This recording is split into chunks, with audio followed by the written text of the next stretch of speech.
think positive thoughts all the time, then the negative thoughts can't get in. And every time a negative thought tries to get in, you just kill it with positivity. But you don't kill it because you don't do anything violent because you're not angry.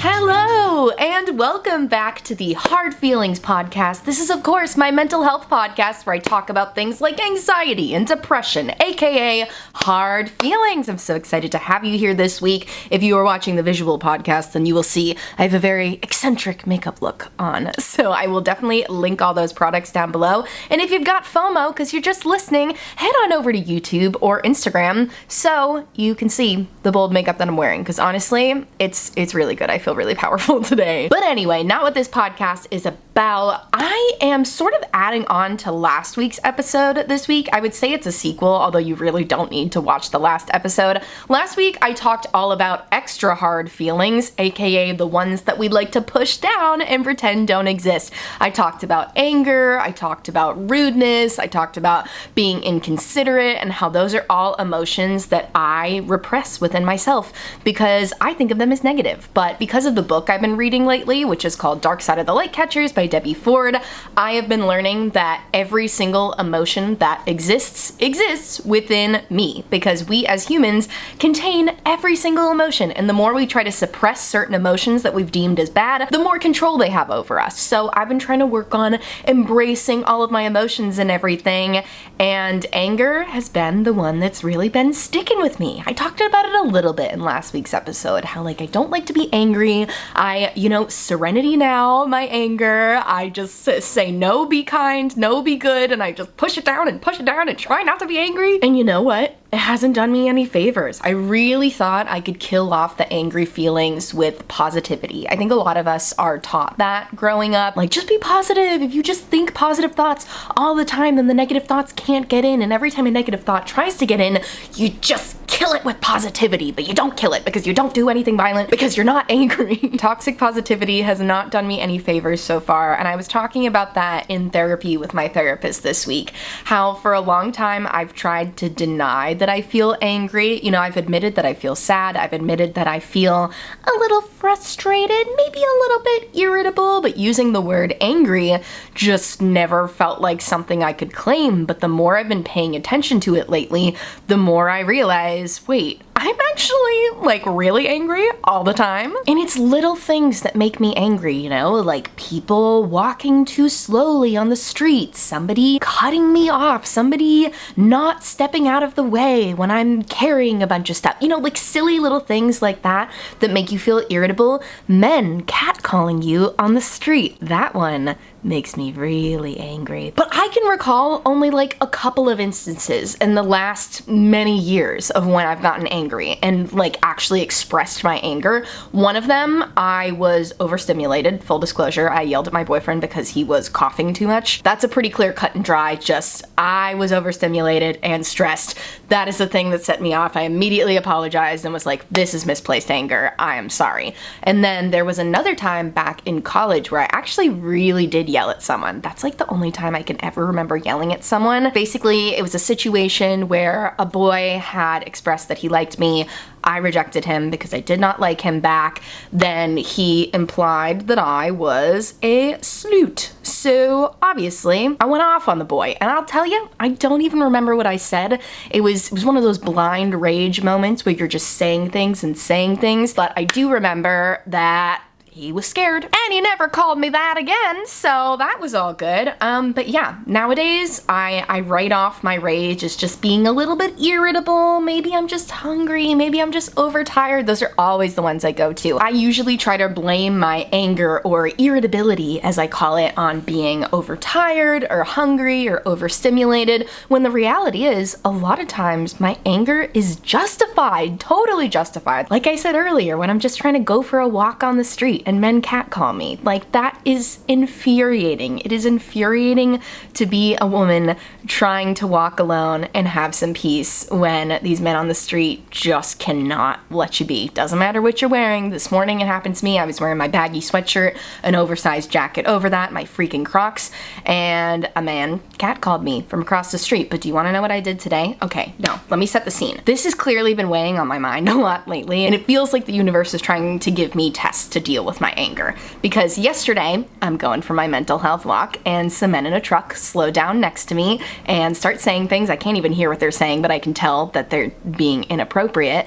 And I just looked at them and looked away and just like got frustrated, but just kept walking because I didn't know what to do. I was like, my instinct was to flip them off. I really wanted to flip them off because that's just my natural angry instinct. But I had to think, you know, am I safe to do that?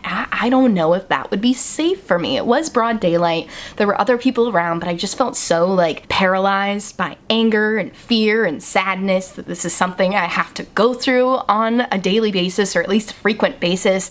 And it took such a toll on me. It really ruined my afternoon until I got to talk to my therapist. Literally stars aligning that I got to have therapy the day that this happened. But I was telling my therapist about just like how bad it made me feel. I went home and cried a little just because I was like, I hate that this has such an effect on me. It made me so angry, but I wasn't able to do anything. And my therapist explained to me that anger is a secondary emotion. So anger is always coupled with something else, often fear or sadness. You know, you could be sad that this is the life that many women have to lead, where we can't just go for a walk in peace without random strangers objectifying us. Like, that's really sad. And the anger comes along with that because anger wants to protect you, she was saying. Anger comes up when you are feeling injustice. So that particular situation yesterday where these men were objectifying me, well, I was just trying to walk and mind my business.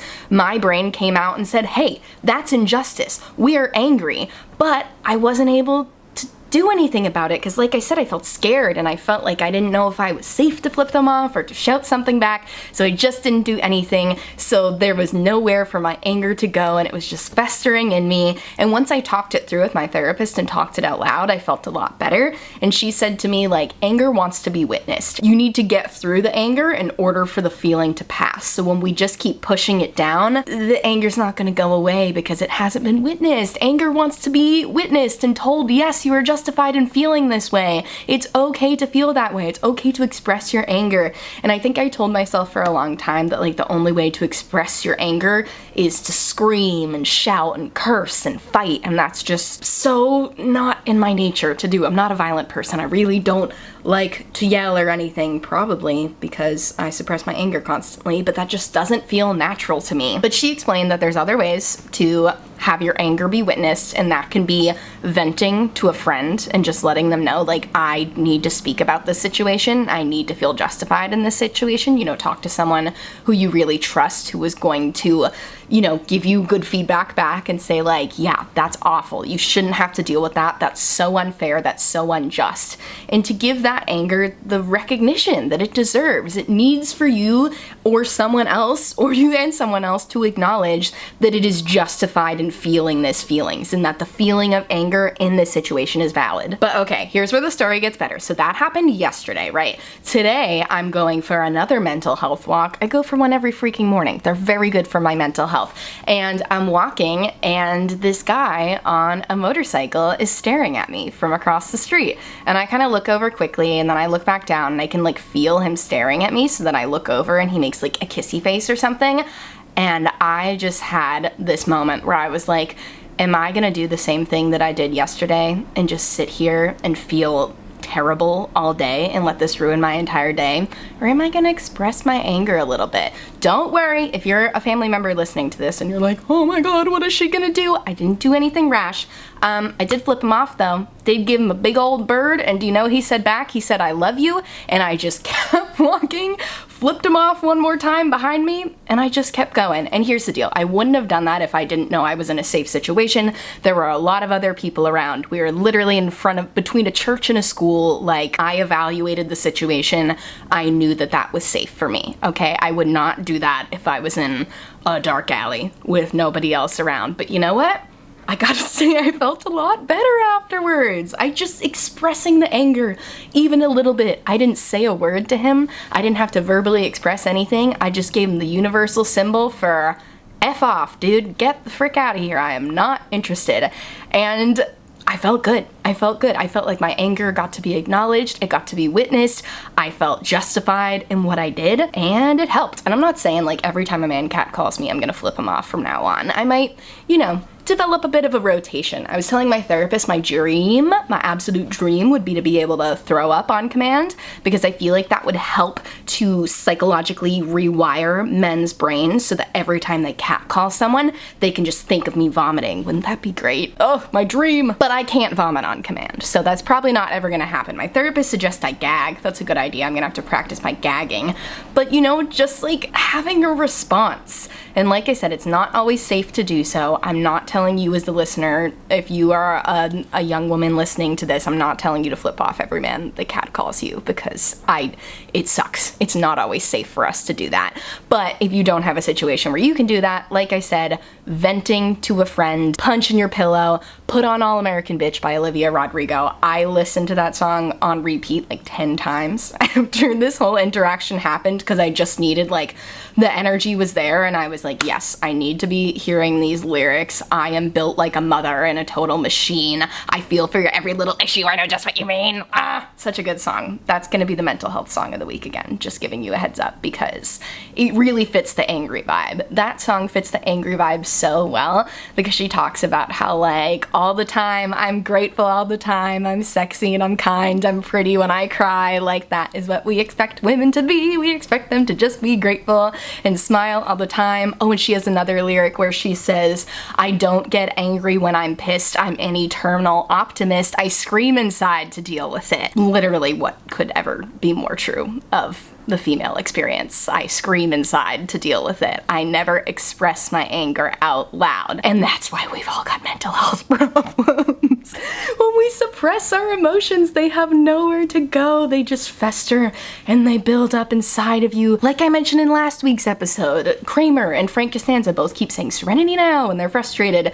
Kramer keeps saying serenity now, serenity now. And then at the end of the episode, he blows up and he breaks all those computers. So if you just keep pushing down your anger, there is liability for you to blow. And, you know, I was saying that to my therapist yesterday too, and she said, you know, I don't think that's necessarily the case for you. I don't think you need to worry about getting to this place where you're gonna blow up and yell at people you love. I don't think that's inevitable for everyone. But she said it certainly doesn't feel good, does it, when you don't acknowledge your anger? And that's what she said. Anger needs to be witnessed. Anger pops up when you can feel a sense of injustice. When there is injustice, there is anger. And like she said too, anger is a secondary emotion that usually pops up with something else. I often will cry when I'm angry, which has been very frustrating throughout my life, because I don't feel like a lot of men understand that frustrated crying is a thing that a lot of women have. And I don't want to generalize, maybe some men do too, but when I'm put in a situation where I'm really, really frustrated,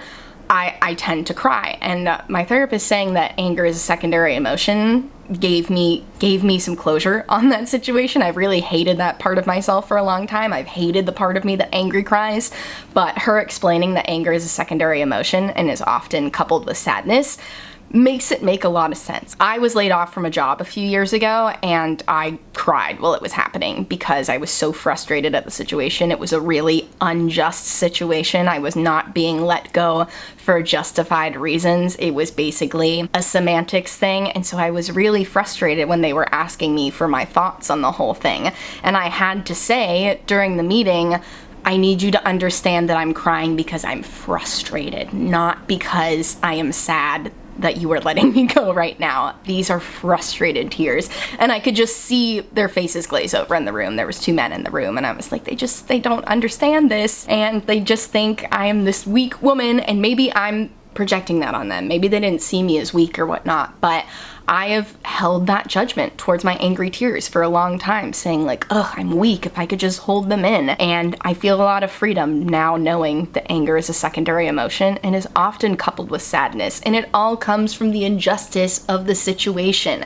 We are often angry at injustice at the same time as being sad that this exists. And like I said, the only way to get through this emotion of anger, notice how I'm not saying get over, I'm saying get through it, is to witness it, to acknowledge it, and to justify the feeling instead of trying to repress it or push it down. So yeah, those are my thoughts about anger at the moment. I'm gonna try to witness my own anger more. I've noticed something else. If you don't have the opportunity for someone else to witness your anger, say you're at home and you're not gonna be able to talk to someone for a while, journaling helps too. Just getting the thoughts out, even if you don't know what to say. My greatest advice for journaling when you're angry is to not think. Just write down what's in your head. Write down what you're thinking. It's not a writing assignment. You're not submitting it to anyone. Hopefully no one ever reads it if you don't want them to. So just write whatever you're feeling. You could even scribble journal. Ooh, that could be a good mental health tip of the week. I gotta scribble journal more because honestly, the few times I've done it,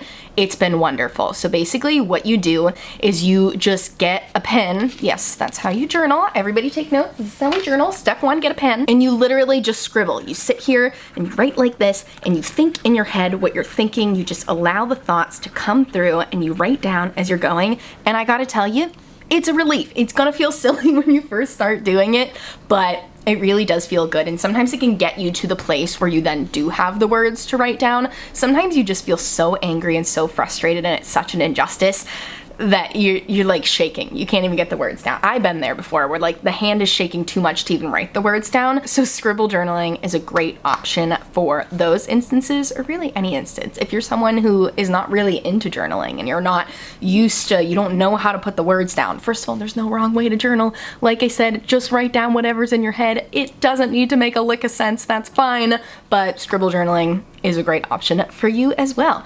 But yeah, I would love to know how you guys deal with anger. How do you make sure that your anger gets witnessed? In the book I was listening to that I referenced before, Dark Side of the Light Chasers, Dark Side of the Light Catchers, Dark Side of the Light Chasers, I always forget the name. I'll put it down below in the description. But Debbie Ford says that a good way to do that is to scream. She says a lot of people have never really fully screamed out loud, and screaming can help. So I gotta find a quiet place to go scream because I do live in an apartment building. I might try screaming into the pillow. I will say putting on like thrashing music, like angry music, helps, and to just like allow yourself to move. Put some punches in there. I'm telling you, All American Bitch is a great one for that. I scream inside to deal with it, and then she does scream in that song. So you could scream along with Miss Olivia Rodrigo. You gotta get the anger out. You gotta get your body moving too. Shaking it out. There is scientific evidence to shaking out your body to help release emotions that are pent up inside of you. I'm giving a lot of hacks this week. This has been a very rambly episode. I hope that you got something out of this. I hope that if nothing else, this encourages you to explore your own anger a little more, because guess what? Even if you think you're not an angry person, we all are, because we all contain the entire range of human emotions. It's what makes us human. It's what makes us whole. I definitely recommend you give that book by Debbie Ford a listen. It's been very eye-opening, and I feel like the universe has been giving me a lot of tests because of it, which is good because tests are the only way that we can move forward and learn our lessons and move forward in our mental health journey. We gotta accept all of our emotions in order to take care of our mental health. I really thought I could be on this mental health journey for a long time without acknowledging my anger. Like I said in the beginning, just toxic positivity constantly, using positive thoughts to drown out the negative thoughts. But guess what? It might be drowning out the negative thoughts, but they're still there. It's not making them disappear. So at least honor those negative thoughts, honor those angry thoughts, give witness to them so that you can move through them. Yeah, okay, that feels like a good spot to wrap up. Thanks so much for listening. Check out the description box or the show notes for links to the book I referenced, links to my YouTube channel, my Instagram, all that good stuff. Just go check it out down below. And I thank you so much for listening, and I'll see you next Friday with a new episode. Bye, take care of yourself.